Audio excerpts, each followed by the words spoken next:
This is the growth strategist, Eldana Ambler. I want to talk about George. Maybe you're like him.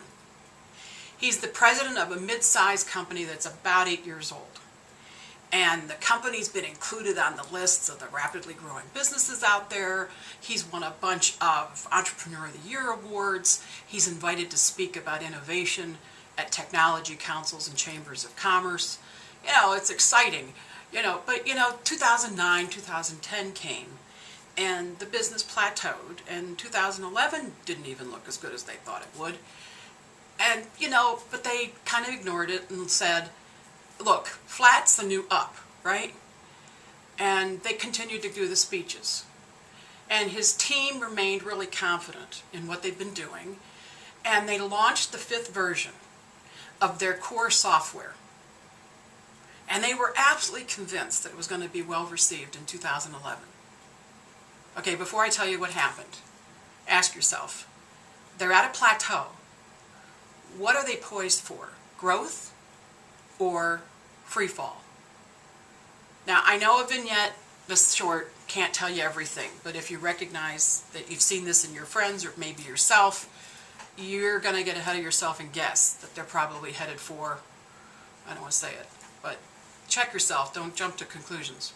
I've seen this work out either way. In their case, what happened is that the launch of their 5th version of their core software did not work, did not take. People didn't want it. Whoa. Ironically, it might have been the best thing that ever happened to them. It was like the whack on the head they needed.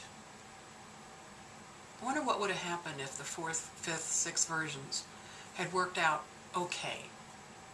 All right, so here's, no vignette can give you all the information, but here's some questions that I would want to ask. How dependent was George's business on one key product? And the revisions and the updates have been based on what? Some cool thing that the people inside the company are enjoying doing?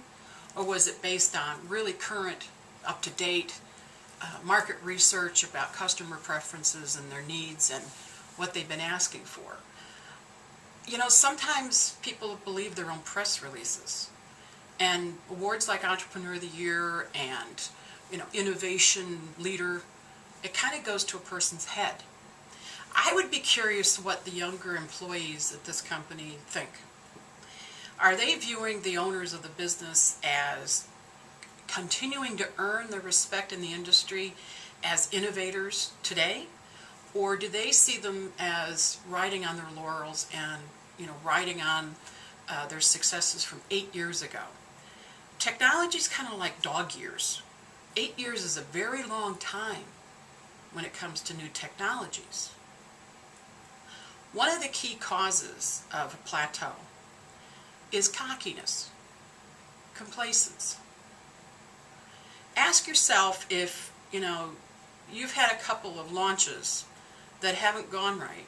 My question to George would be, how did the 5th version of the software get launched and so few people want it? How did they let that happen to themselves? That's a lot of money and a lot of risk. What's missing? If you're in technology these days, can you commit to timely market research? Can you commit to a culture and a process of innovation and continuous learning?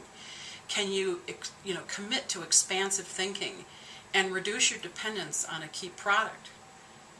Are you riding on your past successes? Because it's going to be tough to retain your top talent. They're going to want to go elsewhere where they can actually still be involved in true innovation. All right, so if you recognize yourself and people have become a little complacent, and that's your plateau, look at the data. What's next for you? Growth? Which, by the way, is happening for George because they're facing it. Or free fall? Food for thought. This is the growth strategist, Eldana Ambler, with your strategy tip of the week.